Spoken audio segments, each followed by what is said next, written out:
Unspoiled Network podcast.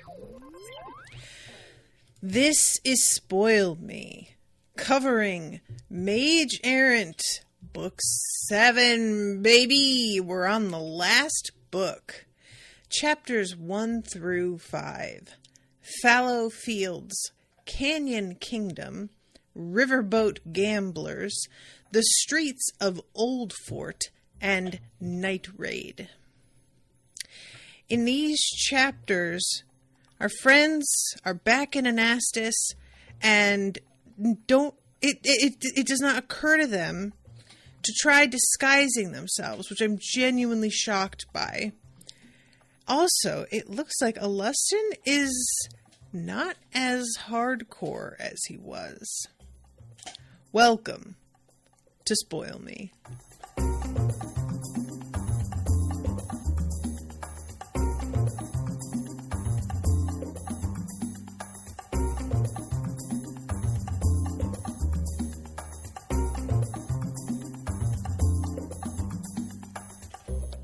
Welcome to the show, everyone. I am Natasha. Thank you very much to Dan for commissioning this episode. Dan, as usual, is right here in the chat. What's up, Dan?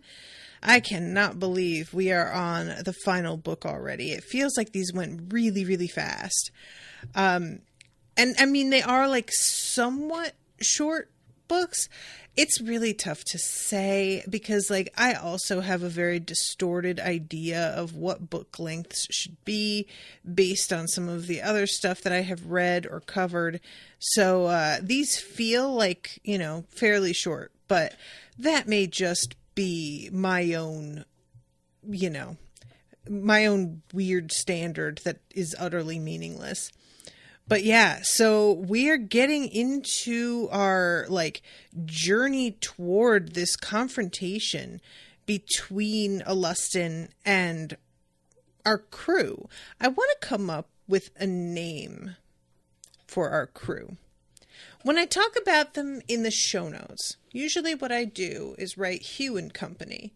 And I do it Hugh, ampersand, Company. And I don't like that because it makes it sound like he's the main character, and I feel like at this point he isn't. You know, I feel like everybody's kind of got their equal share of things. He started off being our main character, but that didn't last. So I recognize that that's not exactly accurate. But I want to come up with some sort of title for their little coven, you know, I guess, for lack of a better word. And I don't know. Eduardo, hi. Dan says the Huguenots. Dan, I hate it. Oh my God, I hate it so much. First of all, that's too many vowels. But second of all, it still centers Hugh. We got to come up with something that's like, you know, everything in this, like, series, there's the word storm is in a lot of stuff. He loves that word.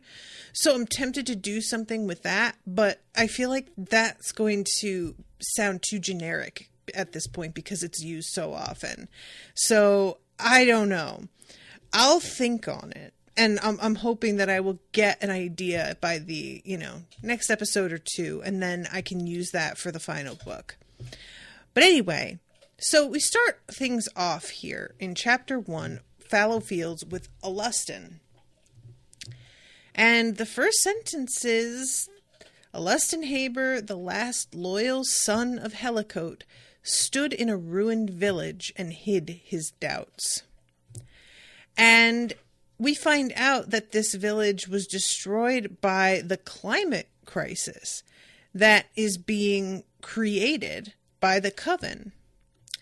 And he is having some hard times with this. Alustin had been well aware of the consequences for months now, aware of the massive refugee crisis as villagers flooded into provincial capitals. Even with the massive granaries and medical corps of Haveth, they were struggling to fend off famine and disease outbreaks. He hadn't experienced it so closely before, and even with his hatred for Havath, it was hard to look at, and it would only get worse from here. Or at least it would if Alustin hadn't been planning to destroy it all. And kiddos, this is really rough. I am surprised by the fact that he is taken off guard by how he feels regarding this. We have talked about how Alustin is not okay. TM. Alustin needs to, talk to a counselor. But that was all based on the fact that there seemed to be a real sense of compassion in him in a lot of ways. And the only thing I'm surprised by is the fact that he is willing to admit his doubts to himself. Because I think a lot of people are able to shut that down so completely. Just kind of let themselves think the only thoughts that are allowed in order to support the mission they have gotten themselves entrenched in. They realize I've gone too far to turn back now. So all I can do is continue to move forward in, on the same track, which is actually extremely untrue. It's only due to pride.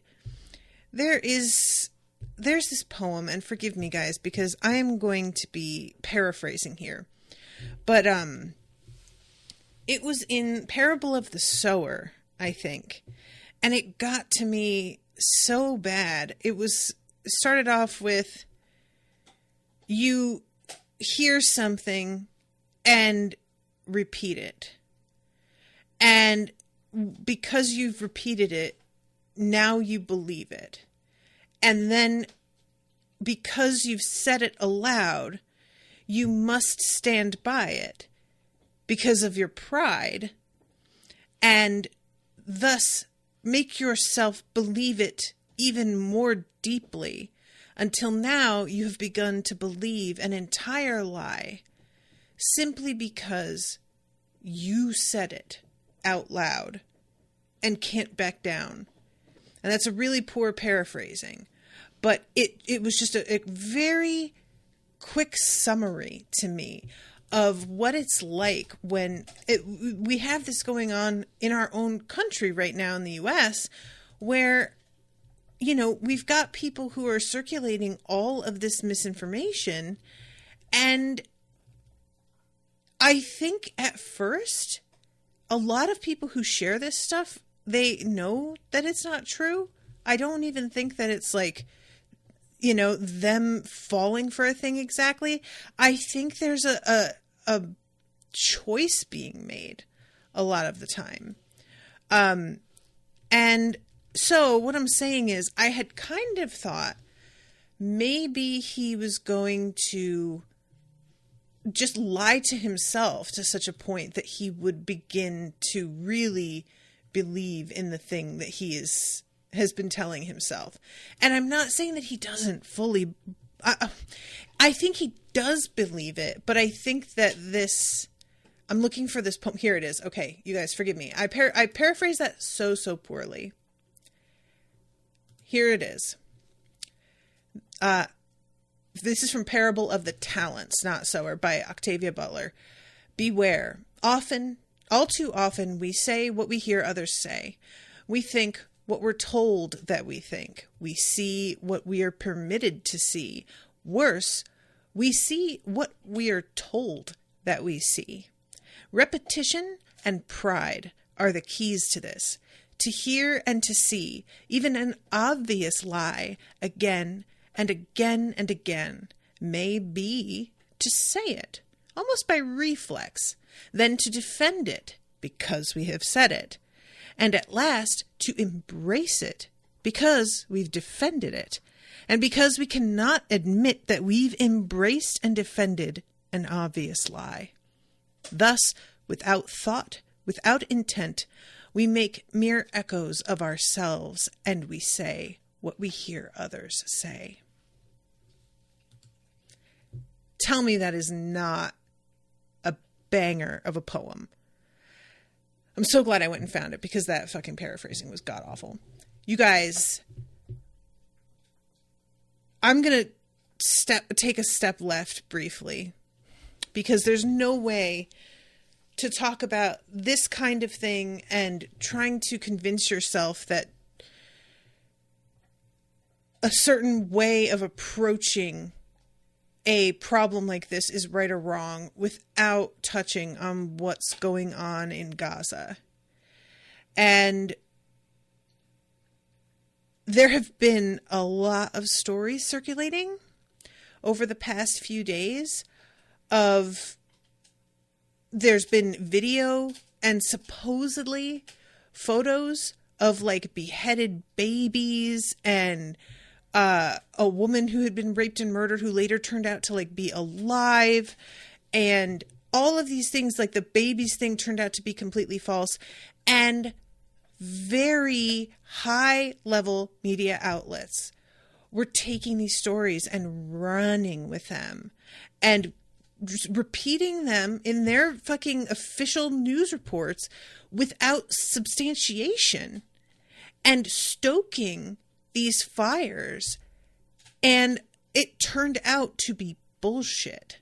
It has recently been debunked. And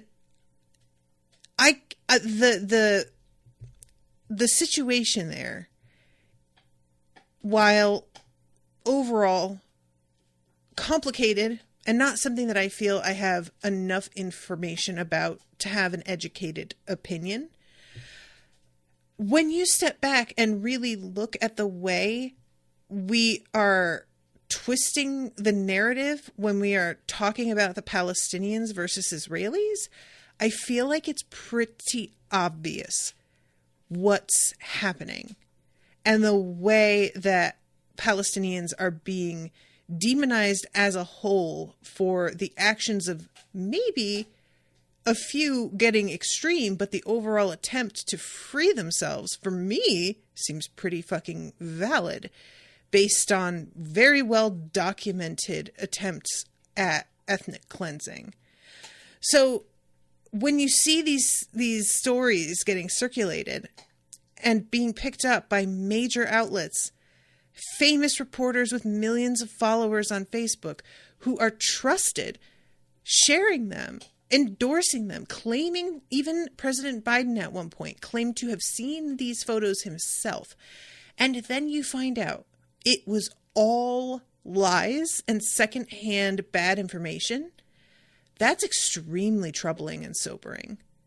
And I just really want to draw attention to that in light of what we've got here with Alustin having decided that completely eradicating this entire people is a reasonable response to what happened to him and his people.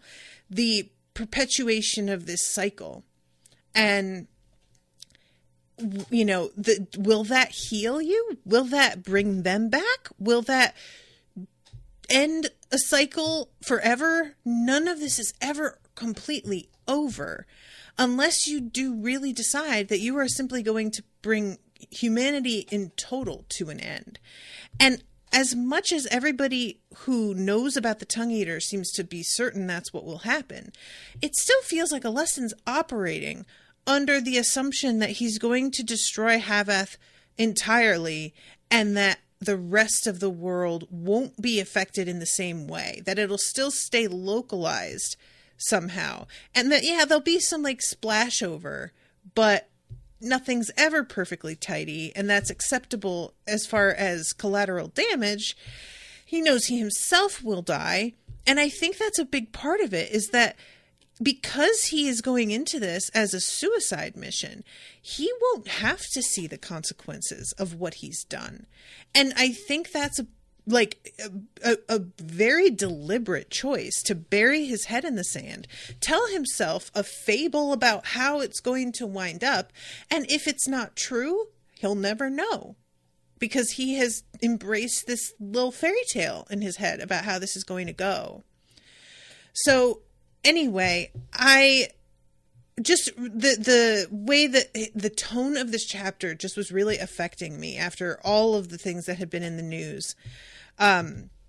And the fact that, like, everybody around him doesn't know the extent of what he's planning, and none of them seem necessarily to have any of the doubts that he does, but he's very careful about not showing. And I'm sure a lot of these other people are just as skilled at concealing their emotions. So I wouldn't be surprised to find out that maybe some of his allies are also starting to kind of be like, wait, should we really be taking it this far? And they are just not saying this aloud because you can't be shown to be a weak link, especially amongst these, the librarians Errant are nothing to fuck with.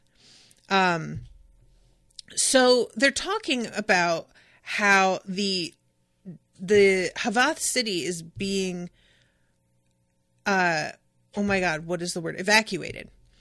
And they're sort of thinking like, well, if we attack and there's no people in the city, it's just buildings, what's the point? And there's this guy, Zerson Gray, and he says it's far more than just buildings. It's the storehouse for the bulk of the Dominion's wealth, knowledge, and power.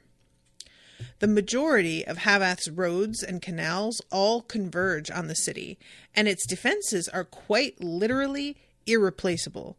Destroying it is an economic and logistical blow the Dominion is incapable of recovering from. And he says this, but somebody else, Sagravak Scale Storm, see how many storms there are? Snorts and says, that is hardly the most important damage. Havath City is the heart and soul of the Dominion in every way, and its destruction will be an irreparable symbolic blow. Which, I understand how many people, don't take the symbolism of things seriously, but I do think that has quite an effect. It's just, that's just human nature. We assign meaning to certain things and get invested in a certain way that I think we almost can't help doing. So they're all sort of arguing about but they're prepared for that loss. They know how this stuff goes. They're obsessed with history anyway. Is this even going to really do anything?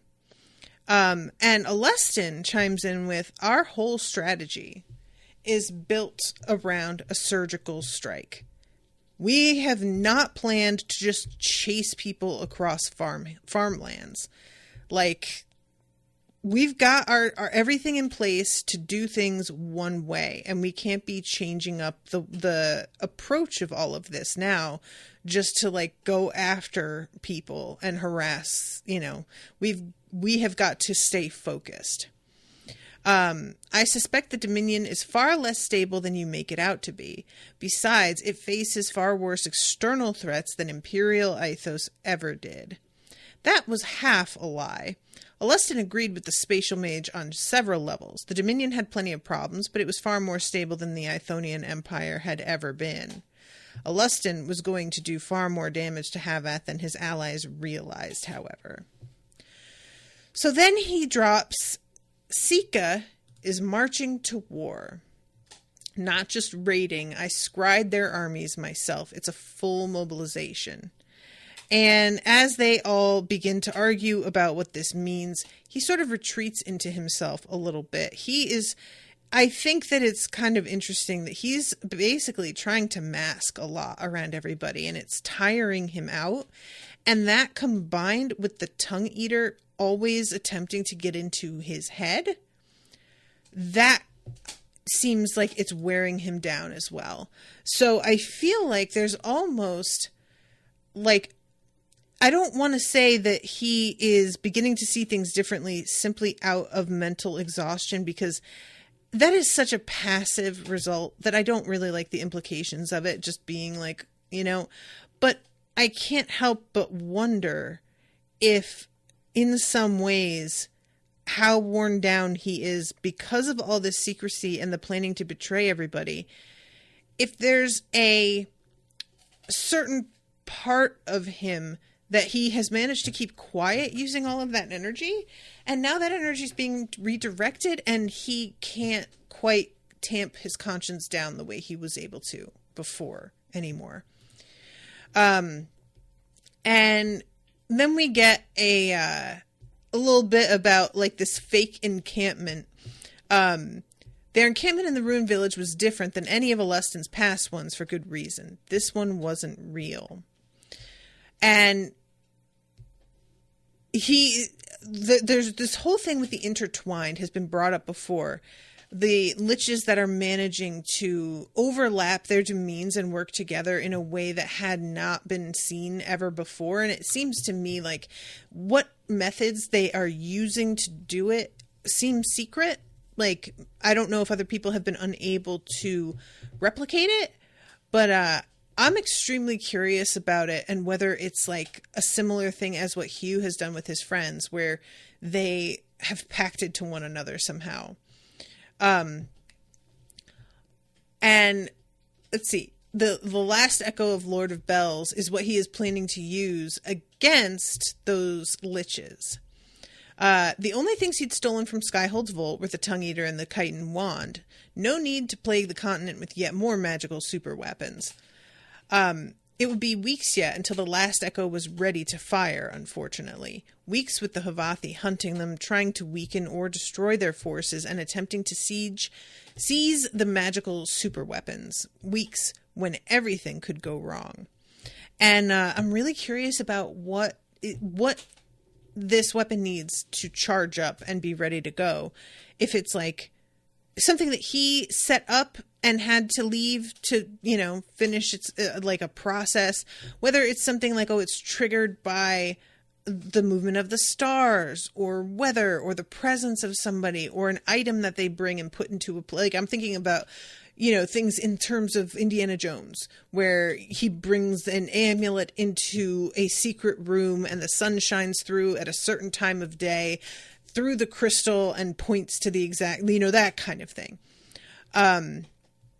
So Alustin and his allies intended to use their time to create chaos in the Havathi ranks, to wreck their defenses, and to weaken them before the final blow. Hence the fake encampment. They'd surrounded it with elaborate concealing wards, but left vulnerabilities in them. Not obvious ones, but enough to let Havathi seers find them. It had taken a couple days longer than expected, but Havathi forces were on their way. When Havathi arrived, however, they weren't going to find the ragtag army they'd been dealing with up to now. They were going to find 4 great powers, dozens of archmages, 200 sharpshooter mages, almost 100 siege mages, and thousands of battle mages, all of which were ready and waiting for them. And that is a considerable uptick in the forces behind Alustin from last time. This shit is starting to look pretty good for him. And the better it looks for him, the more he picks up momentum and people begin to decide, well, maybe we should just throw in with him. And then, you guys, the barren, drought-killed fields stretching around for leagues around the abandoned village. Each and every one of them was filled with buried alchemical explosives carefully hidden by allied dirt mages, and the whole battlefield was surrounded by a deeply buried and powerful ward, one that would trap the Havathi forces inside the killing grounds around the village once they'd entered. This is fucking bleak, you guys. Like, this is really, really rough. This is, landmines are a particular type of horrible, especially considering like the issues that we still have today in a huge parts of the world where a war was fought ages ago and maybe isn't being fought even at all anymore and hasn't been for decades. But the landmines that were buried, apparently nobody was like keeping track. Nobody is going back in there and digging up the shit that was buried. So you've got children and innocent people trying to till a field, hitting one, losing limbs, dying. Like, there's whole charities dedicated to locating landmines and making sure that areas are clear and safe for people to live in, because it's such an ongoing problem. So the idea of these landmines, it just hits a particular like soft spot for me in the reality of our world. And the fact of bringing, like,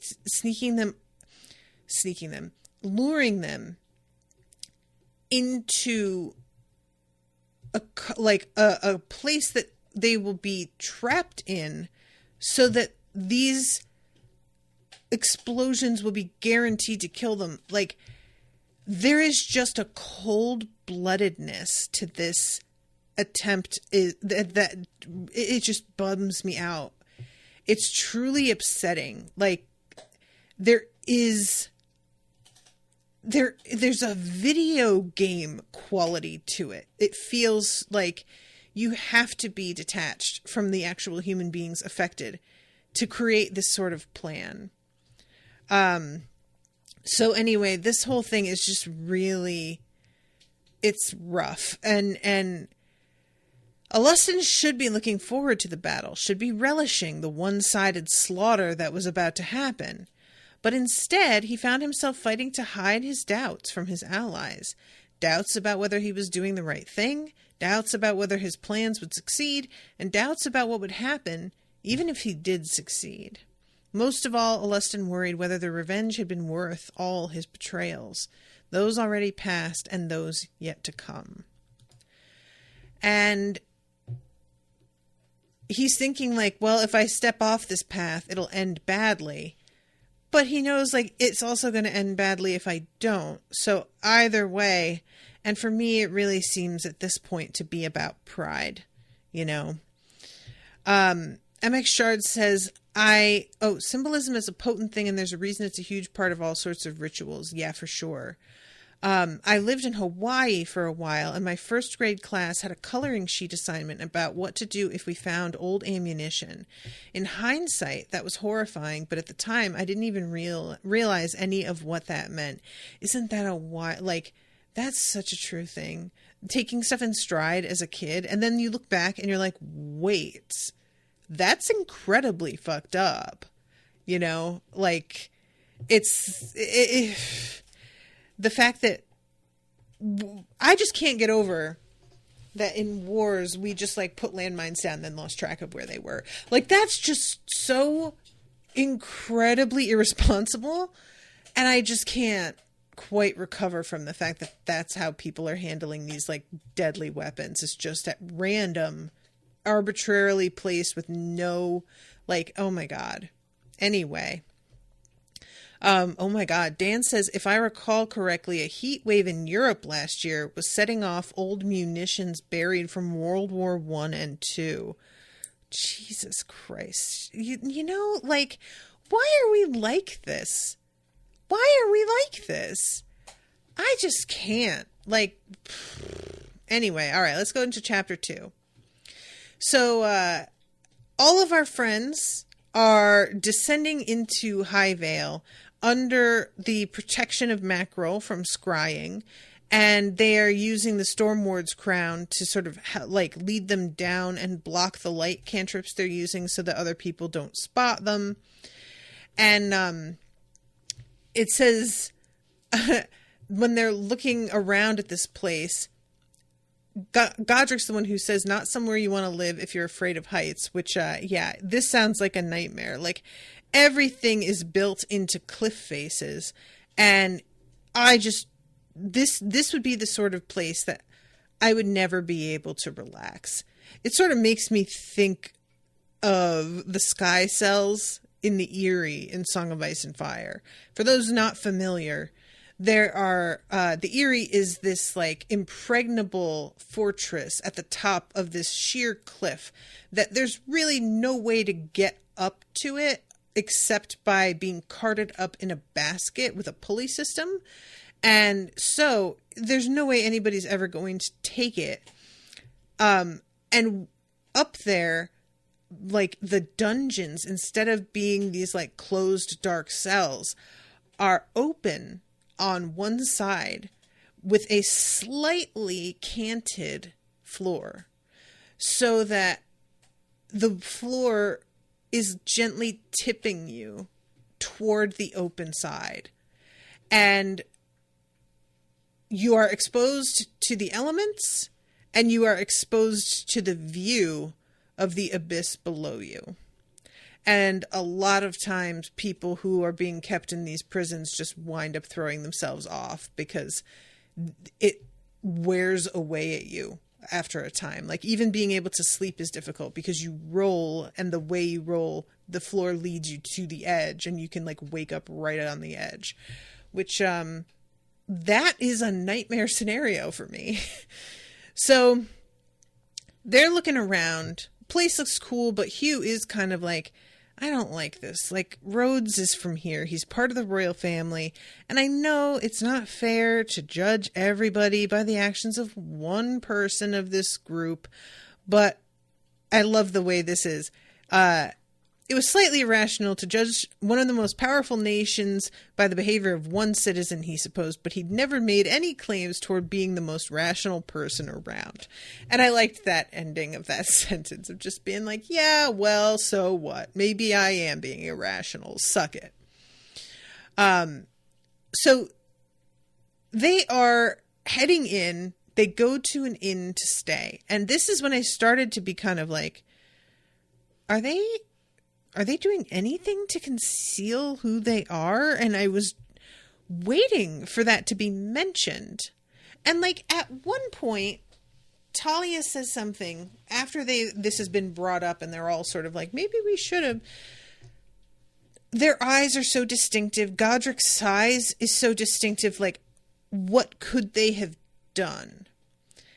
And I'll be honest, I don't feel like I have a great understanding of the extent of glamours or spells that change your appearance in this world, because I didn't think that things like that would make it particularly difficult. I just thought that there were ways around that sort of thing, and maybe you have to be a particular type of mage for that to work.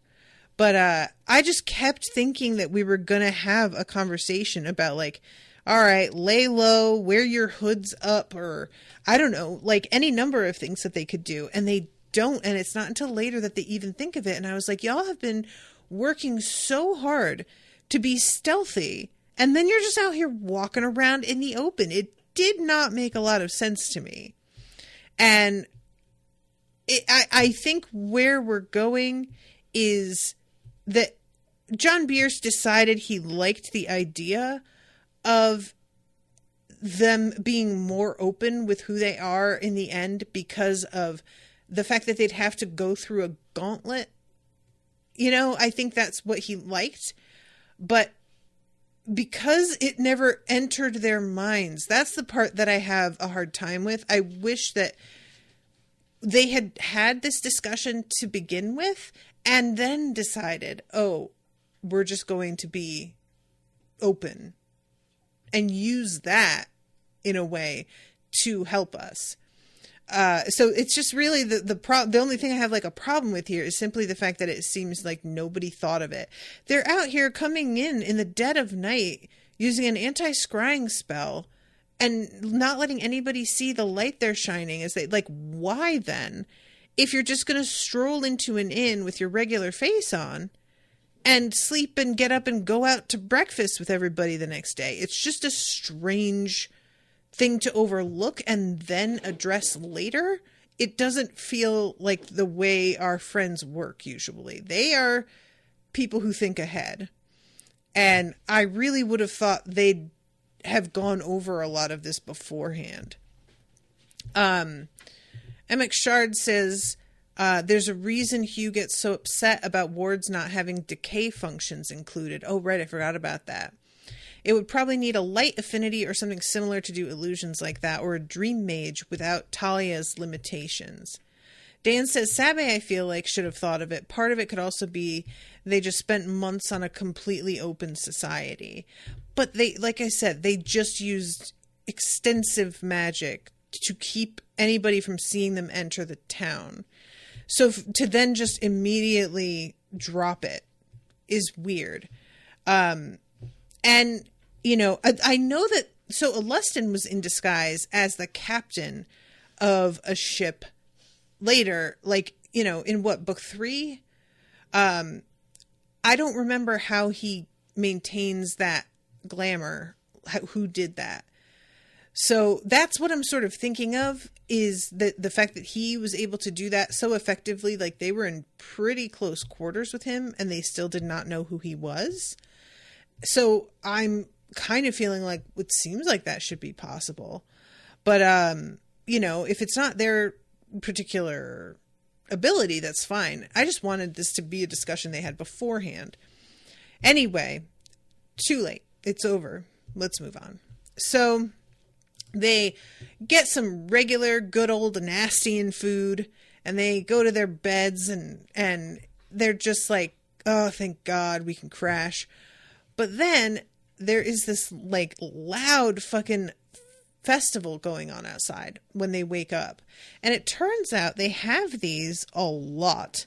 And it's part of the way they deal with the mana issue and making sure that there's not enough like ether in the air, is by doing these festivals that drain a lot of it out of the atmosphere, which is really, really fun. I just love the idea of like, we have this extremely clever tactic, and one of the best ways to achieve it is just by having parties constantly. I mean, that really speaks to me. I love this. So they go down to the festival. It sounds really fun. And let's see, here it is. Keep the populace happy prevents a nasty mix of mercantile and military interests.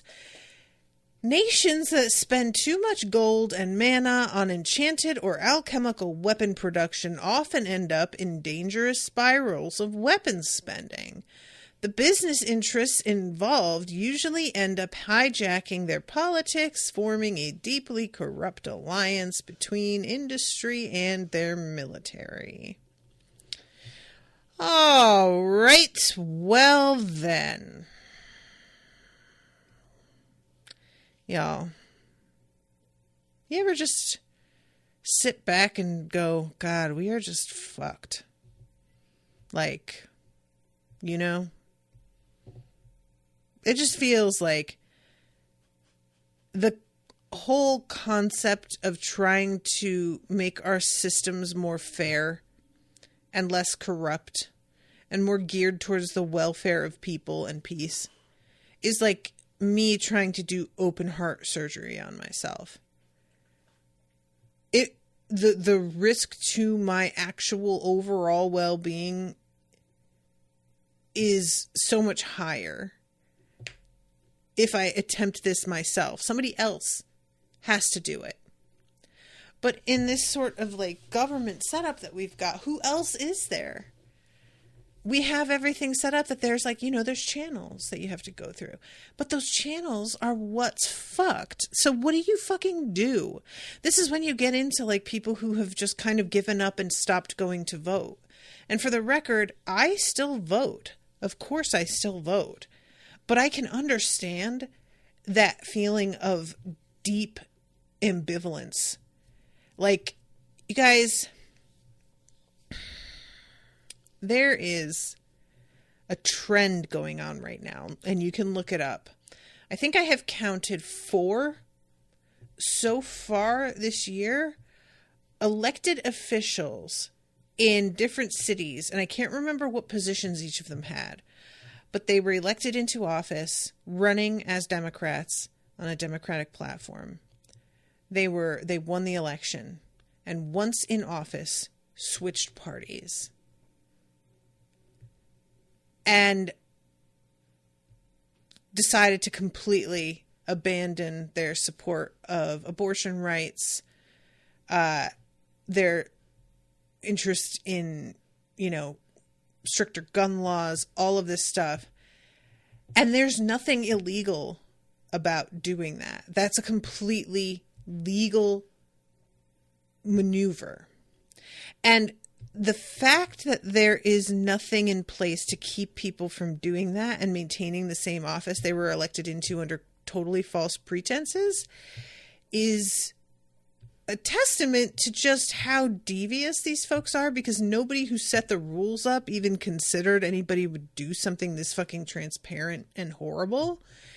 And how can you have faith in your system and talk about voting being the thing, like, oh, well, you know, it's according to the populace, when they have the power to change their party and completely abandon every cause that they were championing? Then what's the point? How does voting feel like it means anything? Anyway, I'm so sorry, you guys. I'm just feeling a little bit fucking hopeless lately. I'm going to be honest. Things are just, you know, I don't see improvement on the horizon for a lot of what our main issues are in the next like 20 years at minimum. And I want to believe, but it doesn't seem like enough people believe there's a problem in the first place to get me thinking that we're heading toward a solution. Like, we've all got to acknowledge what's going on before we can do anything. And if people aren't willing to do that, then we're standing still, essentially. So what now, you know? Dan says, one of those happened where I live. Fuck Trisha Cotham. I'm sorry, Dan. Like, that shit, oh man, that would really get to me. So let's see.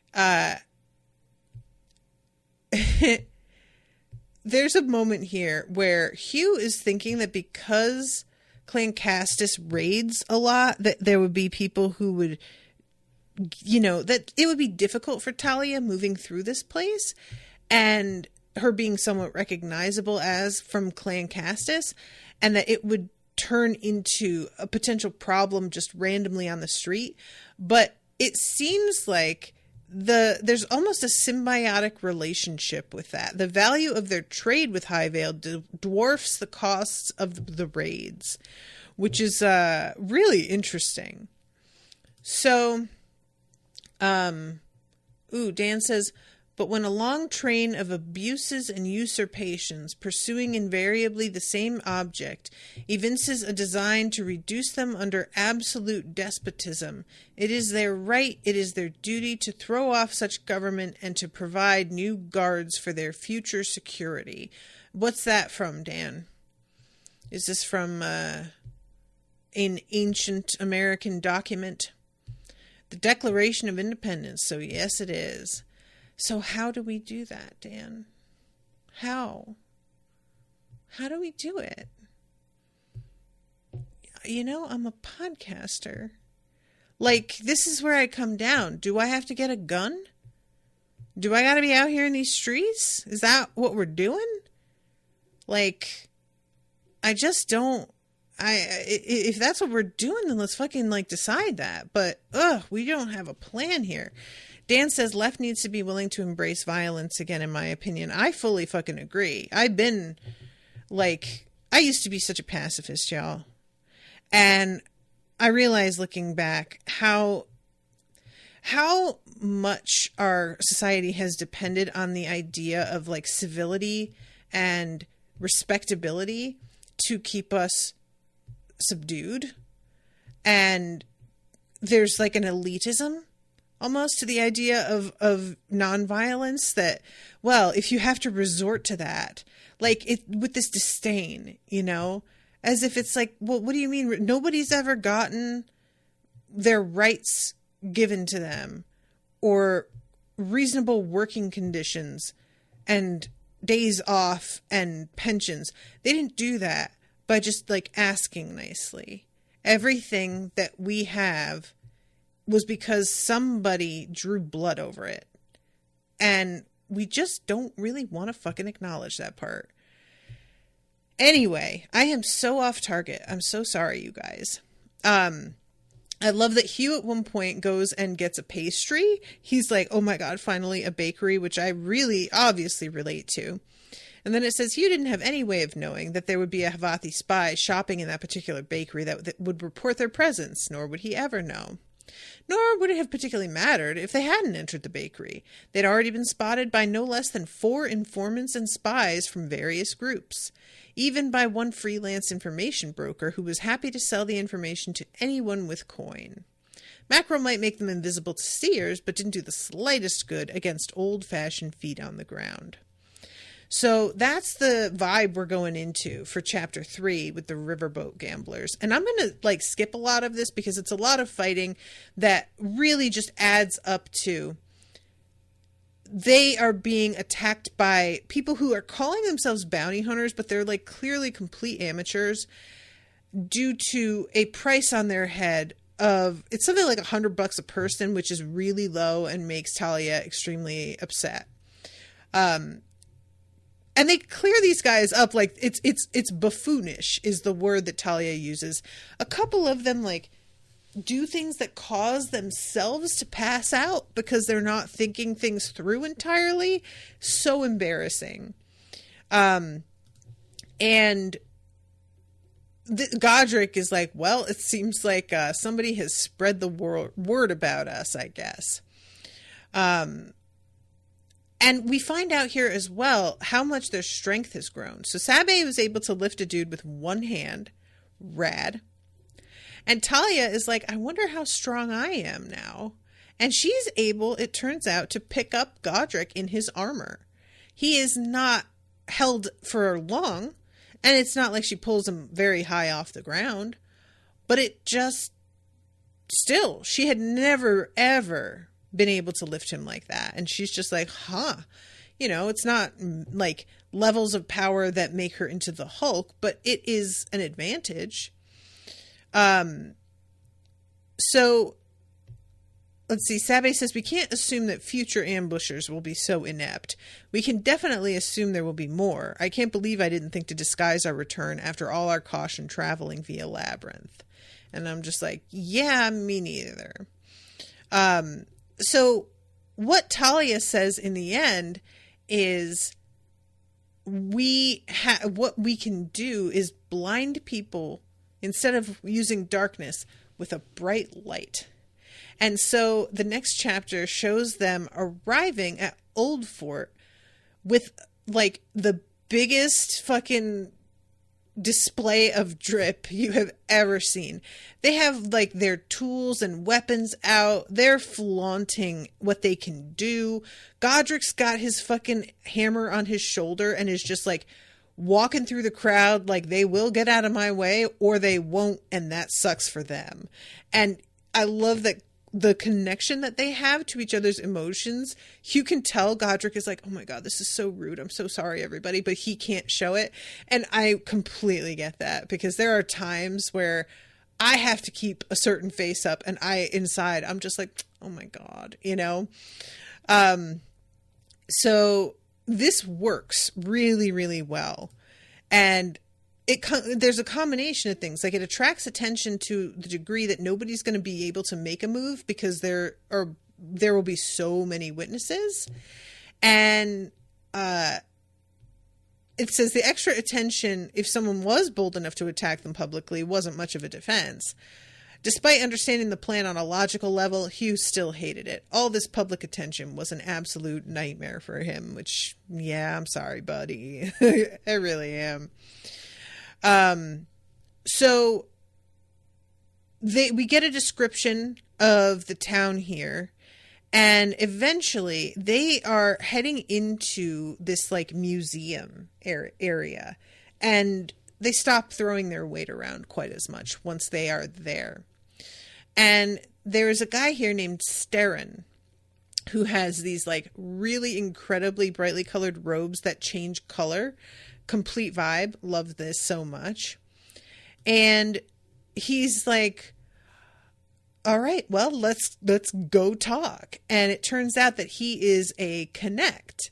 And I really enjoy this because this reminds me a lot of Andor. Those who have not seen Andor. there is a character who runs a sort of museum. It's a store, like you can purchase, but it's all these incredibly expensive items so that he can have very high level clients come in and it won't look suspicious, because almost everything he has is out of the price point of a regular shopper. And there is an excuse for him having extremely elevated security as well, because these items are all like priceless.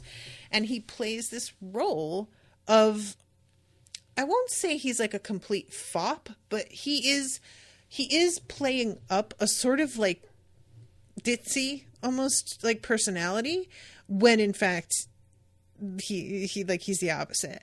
But this is just what Starren reminded me of a little bit. So he says, what do you need? Weapons, discreet mercenaries, poisons? Nothing so difficult, just information. Oh, child, there's nothing I sell more difficult or valuable than information, especially if you need it gathered in a hurry. Oh, I suspect you already have this. We need the location, attendees, and all of information you have about the upcoming meeting of the Coven and their allies here in Highvale. One would think you already had possession of that information, given your family's involvement. We've been away, Talia responded. Rather far away, in fact. And when he's like, oh, come on, tell me, Sabe says that's pretty valuable information. So, I'm not sure you want to enter into that. And there's a little back and forth here about what the credit from her family is and whether she can afford this info. But she has just enough. The Coven and its allies are meeting in the demesne of Petus the Younger.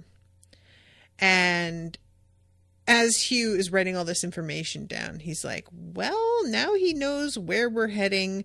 I hope that the fact that he's on good terms with Clancastus means that he doesn't just turn around and tell somebody else. And I'm just like, you keep hoping, kiddo, because I really don't know. A person like this, the whole way they function is they make everybody feel like that person is the only one they're really actually friendly with, that I wouldn't share your info with anybody. Of course I'll tell you what so-and-so is doing because I'm on your side, but I'd never tell them about what you're doing. And I could see myself really easily falling for that, because I want to believe the best in people, and I want to believe that that somebody does like me in particular versus other people. I feel like I'd be very susceptible. There's like a flattery to it,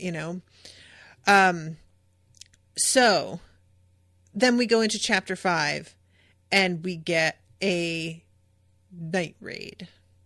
And it's really giving like the Inn of the Prancing Pony vibes, where all of the hobbits have supposedly taken this particular room, and you see the Nazgul come in and raise their swords above the beds and drive them through the mattresses and start screaming with rage because it's just hay under there. And from the other area, the hobbits look on in real terror, realizing like if they hadn't run into somebody who knew some shit, they would have been fucking laying there. And I really enjoy the fact that they choose a room in particular in an inn that's like set up in such a way that by attacking their room, nobody else gets hurt, because it's not a traditionally built structure. Built along the sides of a rock spire rising up from a water reservoir, each room jutted far out from the spire's cliff, suspended by cunning arrangements of beams and cables. And thus, just their room is damaged. And they wake up and see this strike. It's Sabe who's like on watch while the rest of them are asleep. And they have to really like go hard pursuing the people who have done this, because they are going fast.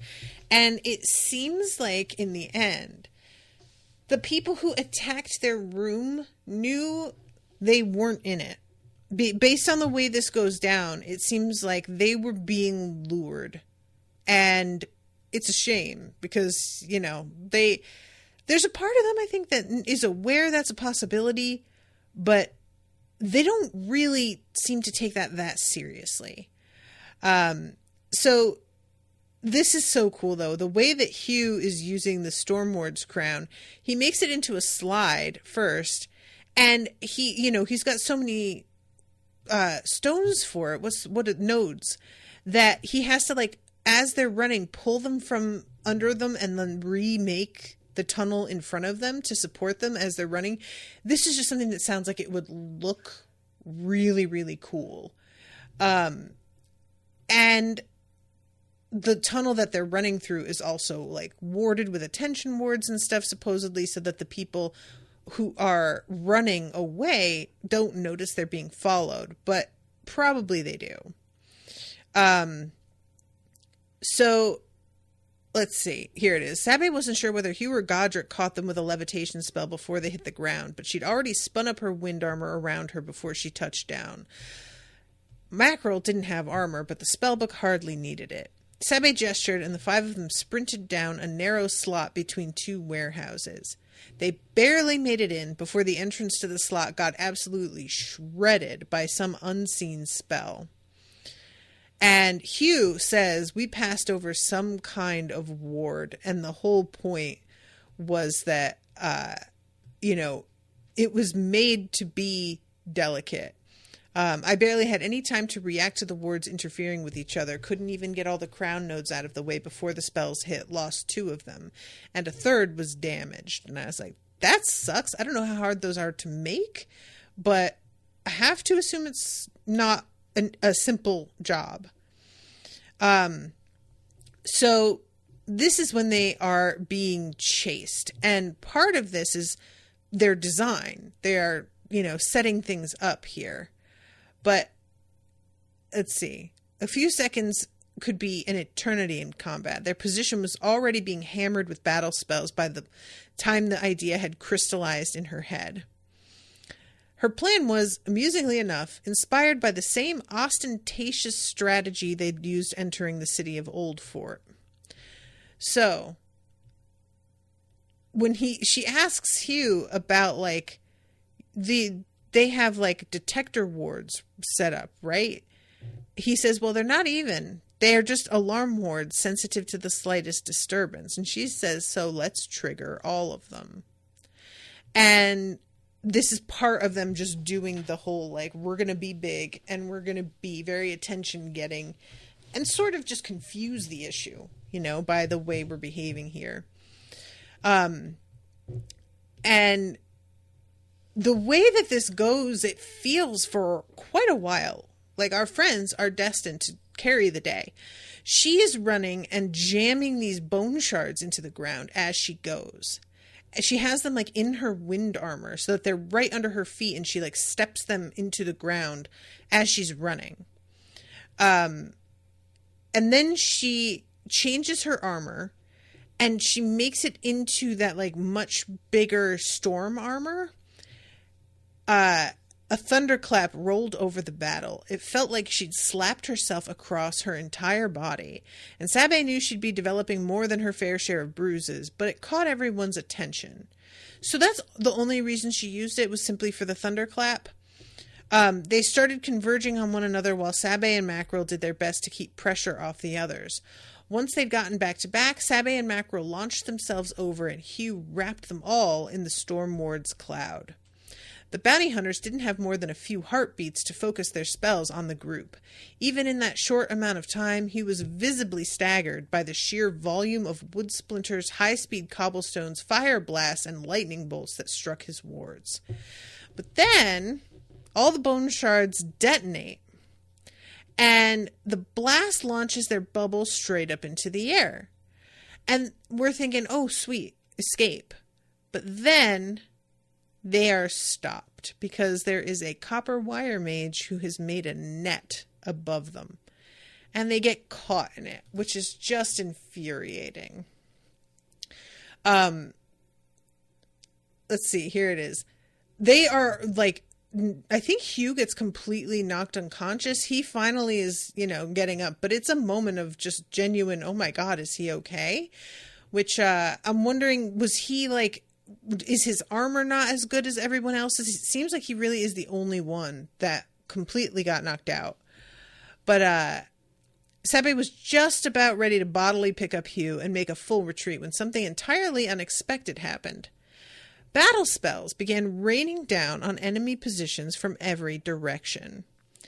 And you guys, who did you think this was? I was almost like, this is all, ice and wind. Is this Sabbe's grandmother? Like, it doesn't seem like her style, but also if there are spies that know where they are, I'm sure she's heard by now. Like, I had no idea what was going on. And then they see that it is Rhodes Carex.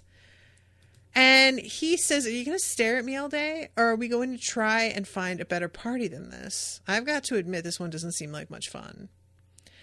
I am really interested because you guys know, like, I was sort of going, if we see Rhodes again, fine. If not, I'm also fine with that. It feels like Hugh has moved on.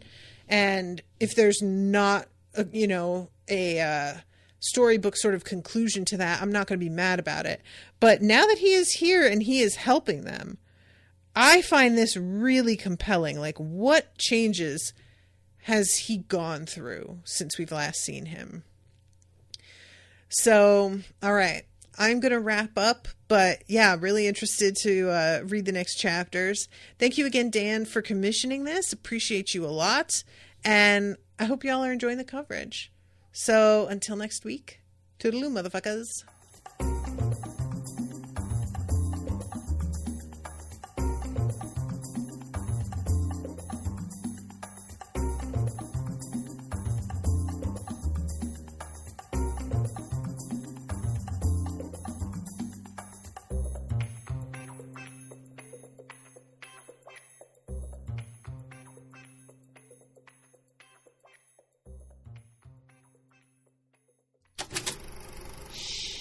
That was an Unspoiled Network podcast.